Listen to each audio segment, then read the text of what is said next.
Hey, yeah, you. Hey, get the hell out of the way. Sorry, I just can't resist the camera. That's it, asshole.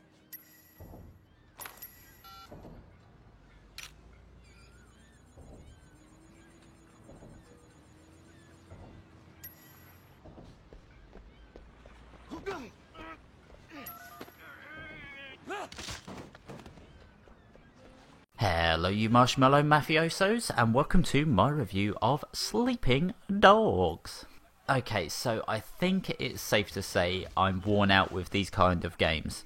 I think back in the day on the PS2, this game would have been really good and would have really stood out, but now it just feels so lacking in a lot of departments. So I'd heard previously that the story to this and the actual setting was really good, and yeah, I can kind of see that in a video game sense, but if you compare this to, and you really should, compare it to the movie Infernal Affairs, or The Departed, as you might know, the one with Leonardo DiCaprio, they're basically the same film. This game does nothing that really stands out from that. It really does feel that you should just be watching those films instead of actually playing this game if you want to get the best version of this game's story. What I mean by that is you play an undercover cop and it feels like you're playing an undercover cop game. So there's nothing that really stands out from it. It's all just very predictable and has been done before to death. And that's why it's kind of frustrating really, because it could have been something good if it was handled right, but it just isn't. It's just generic for this kind of genre. The characters are also forgettable. Like, I stopped playing this game yesterday and I can't even name the main character. I've forgotten that much, and I played whatever, like 10-15 hours before my brain went, nah, that's enough. So it's just, yeah, it's one of those things that, oh, there's a character called Jackie. There we go, I remembered one. So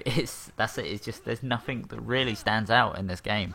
It's very frustrating when it comes to the story. Just nothing really jumps out and goes, yes, this is worth playing for the story. One thing that you will enjoy though, and the one that does stand out for me, is the combat is so much better than any of like the Grand Theft Auto games. It's not as fun as like the Yakuza games, but it's better than the GTA combat. You can set up some really good combos, you get to learn new skills, there's many environmental attacks and kills that you can do. For example, you can just throw someone into a furnace if you like, or just slam them in a telephone booth. That kind of stuff is really fun, but there just doesn't seem to be enough of that. And you will be doing the same executions, the same environmental kills over and over again. So it did need more of that. But what there is actually really good. It is really solid. But it's just, it happens so much that it kind of loses its effect after a while. And there's no real difference between the boss characters and the harder goons when it comes to the Mafia, because you kind of do the same thing over and over again. As soon as they flash red, you counter, move on. That's kind of it. It's very one note.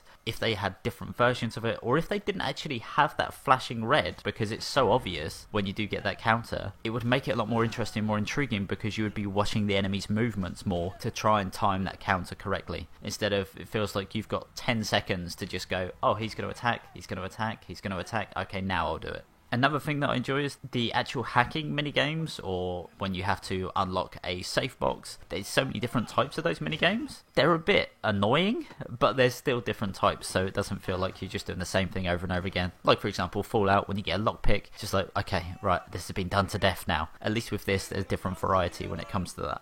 Also, there are plenty of outfits, and you can customise each of your apartments, which you get, which again is a nice little touch. There's different bonuses to the outfits that you get to wear as well, as long as you get to the different parts, so it does keep you on the lookout. There was one which made ladies go crazy, apparently. I do that anyway. They go crazy, they get frustrated at me, so, you know, I don't need an outfit. So it's nice that there's a little addition to the outfits, and there's little changes. It gives you a little incentive to get more and more bits of it. And that's kind of all the positives I've got for it, annoyingly, so I'm just going to go back to the things I hate about this game. The biggest thing is the limited movement during missions. So it's an open world game, you take a mission, and if you move too far, you fail the mission. But it's not clear on how far you have to go. It's just so annoying and baffles me that you've got a mission that you just need to go to someone's house, for example. It's not even like a timed mission, or you need to protect someone.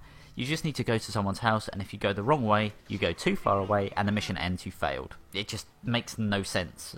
And the missions are the same. They really are. It's like, okay, let's go help someone else. Okay, now we're going to get ambushed. Right, that's that mission done. On to the next person, someone different. Let's go help them out. Oh, we've been ambushed. Okay, let's beat that one out. It's just, there's no real variety in these missions.